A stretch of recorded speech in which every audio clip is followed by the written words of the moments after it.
Selamat pagi semua. Tetap semangat belajar dari rumah ya. Hari ini kita telah memasuki tema 3 yaitu tentang rangkaian listrik. Pada video kali ini kita akan membahas tentang rangkaian listrik. Nah, sebelum kita masuk ke dalam materi, Putri D memiliki beberapa besaran yang harus kalian ingat. Nah, adapun besarannya yang pertama yaitu tentang tegangan listrik. Nah, tegangan listrik ini biasa disebut dengan volt atau lambangnya V besar. Kemudian besaran yang kedua itu ada arus listrik yang sering disebut dengan ampere dengan lambangnya huruf A besar. Kemudian besaran yang ketiga itu ada hambatan, sering disebut dengan ohm, dan simbolnya itu yaitu tapal kuda. Kemudian besaran yang keempat itu ada daya listrik, yang disebut dengan watt, dengan simbol huruf W besar, dan besaran yang terakhir yaitu ada energi listrik, dengan satuan joule, dan simbolnya yaitu huruf J besar. Oke, itu adalah besaran-besaran yang harus kalian ingat ya. Nah, baiklah, kita akan masuk ke materi yang pertama, yaitu tentang rangkaian listrik. Rangkaian listrik adalah susunan alat-alat yang dihubungkan dengan sumber listrik sehingga menghasilkan arus listrik. Nah, alat-alat yang memanfaatkan energi listrik tersebut dinamakan dengan alat elektronik. Contohnya, alat elektronik itu ada lampu, radio, televisi, setrika, dan komputer. Nah, alat-alat yang menyusun sebuah rangkaian listrik ini disebut dengan komponen listrik. Nah, komponen-komponen listrik ini terdiri dari apa saja? Nah, ini merupakan contoh dari rangkaian listrik, di mana rangkaian listrik ini dapat berfungsi jika listrik dapat mengalir dalam rangkaian tersebut. Nah, adapun komponen listrik dalam rangkaian ini, yang pertama itu terdiri dari baterai. Nah, yang ditujukan oleh anak panah itu disebut dengan baterai. Baterai merupakan sumber listrik dalam rangkaian listrik sederhana. Kemudian komponen yang kedua itu dinamakan saklar. Nah, saklar yaitu alat yang digunakan untuk menyambungkan dan memutuskan arus listrik pada sebuah rangkaian listrik. Kemudian komponen yang ketiga yaitu kabel.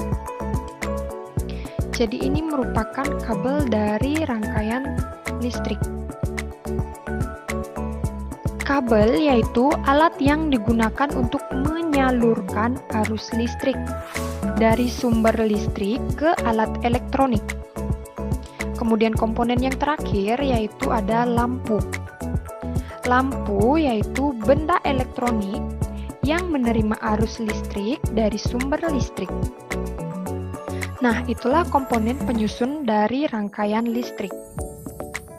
Materi berikutnya yaitu tentang jenis rangkaian listrik. Berdasarkan mengalir atau tidaknya, arus listrik ini dibedakan menjadi dua jenis.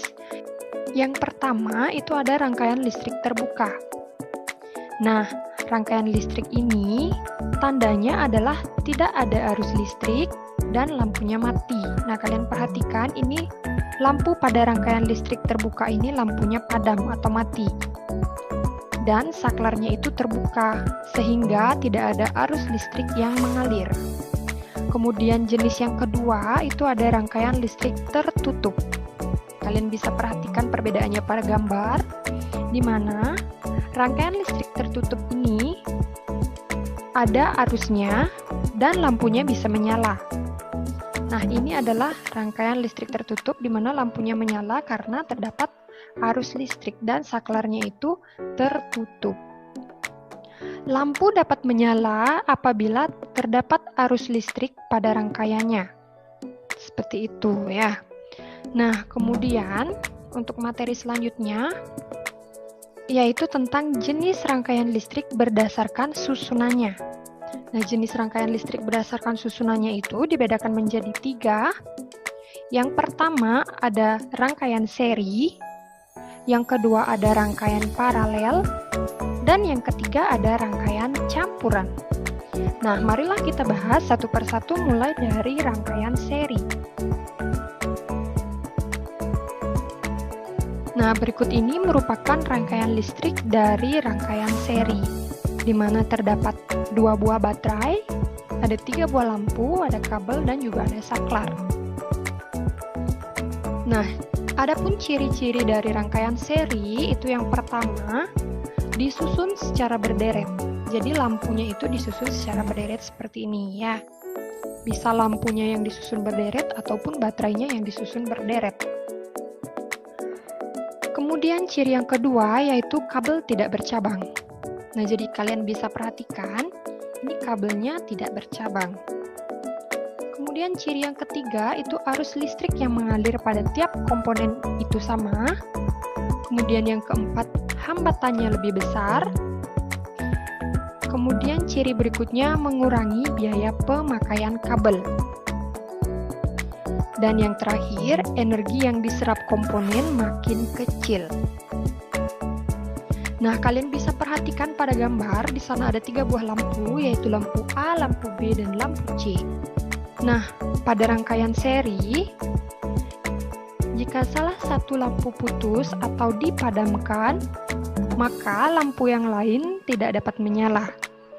Nah, sebagai contoh, apabila lampu A dipadamkan, maka yang terjadi adalah lampu B dan lampu C itu tidak menyala atau juga ikut padam. Kenapa bisa demikian? Karena rangkaian pada listrik seri ini disusun secara berderet dan kabelnya hanya 1 dan tidak bercabang. Maka jika satu lampu padam, maka lampu yang lain juga ikut padam. Nah, itulah rangkaian listrik seri. Nah, contoh dari rangkaian listrik seri dalam kehidupan sehari-hari yaitu yang pertama pada lampu hias. Nah, ini disusun secara seri, yaitu berderet. Kalian bisa perhatikan lampunya ini disusun secara berderet. Nah, selain lampu hias, itu contohnya ada senter. Nah, selain senter, itu ada contohnya lampu hias pada pohon Natal. Jadi, lampunya itu disusun secara berderet dan kabelnya tidak bercabang. Nah, itulah rangkaian listrik seri. Kemudian yang kedua, itu ada rangkaian listrik paralel. Berikut ini merupakan gambar dari rangkaian listrik paralel. Nah, adapun ciri-cirinya, yang pertama yaitu disusun secara bertingkat atau bersusun. Kalian bisa perhatikan pada gambar, artinya bertingkat itu seperti ini ya. Bertingkat atau bersusun. Kemudian ciri yang kedua, arus yang mengalir berbeda-beda. Jadi karena kabelnya itu bercabang-cabang ya. Jadi kalian bisa perhatikan berbeda dengan rangkaian seri tadi ya. Jika seri itu kabelnya tidak bercabang, sedangkan paralel itu kabelnya bercabang-cabang. Kemudian ciri yang ketiga itu hambatannya kecil. Dan yang keempat, kabel yang dibutuhkan lebih banyak karena rangkaiannya kabelnya bercabang-cabang. Nah, ini merupakan lampu D, ini merupakan lampu E, dan ini merupakan lampu F. Pada rangkaian paralel, putusnya salah satu lampu tidak menyebabkan lampu yang lain menjadi padam. Contohnya, apabila lampu E dipadamkan, maka yang terjadi adalah lampu D dan lampu F itu tetap menyala. Karena kabelnya itu berbeda ya. Nah, adapun contoh rangkaian listrik paralel dalam kehidupan sehari-hari, yaitu contohnya ada lampu lalu lintas. Nah, kalian bisa perhatikan lampu lalu lintas itu menyalanya bergiliran ya.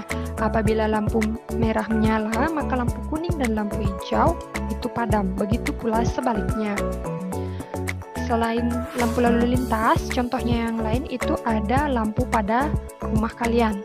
Nah, contohnya ketika lampu di dapur kalian off-kan, maka dia akan padam, sedangkan lampu di ruang tamu kalian apabila kalian on-kan, maka dia tetap menyala. Jadi, itu merupakan contoh dari rangkaian listrik paralel. Nah, berikutnya kita masuk ke rangkaian campuran. Berikut ini merupakan gambar dari rangkaian listrik campuran. Nah, rangkaian listrik campuran ini terdiri dari rangkaian listrik seri dan rangkaian listrik paralel. Nah, ini merupakan rangkaian seri, kemudian yang bersusun ini merupakan rangkaian listrik paralel. Adapun ciri-ciri dari rangkaian campuran, yang pertama yaitu merupakan gabungan antara rangkaian seri dan rangkaian paralel. Yang kedua, memiliki ciri yang sama dengan rangkaian seri dan paralel. Nah, kemudian pada rangkaian listrik campuran ini merupakan lampu G, lampu H, lampu I, dan lampu J. Nah, pada rangkaian listrik campuran, jika lampu G dipadamkan, maka lampu H, lampu I, dan lampu J itu juga ikut padam. Mengapa demikian?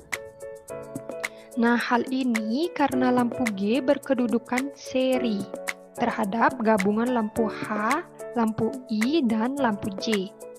Akan tetapi, jika salah satu lampu pada rangkaian paralel dipadamkan, misalnya lampu I, yang terjadi yaitu ketiga lampu yang lain tidak terpengaruh. Artinya, lampu H, lampu J, dan lampu G itu tetap menyala. Nah, itulah rangkaian listrik campuran. Oke, cukup sekian dulu ya pemaparan materi dan juga semoga bermanfaat. Akhir kata, terima kasih dan sampai jumpa.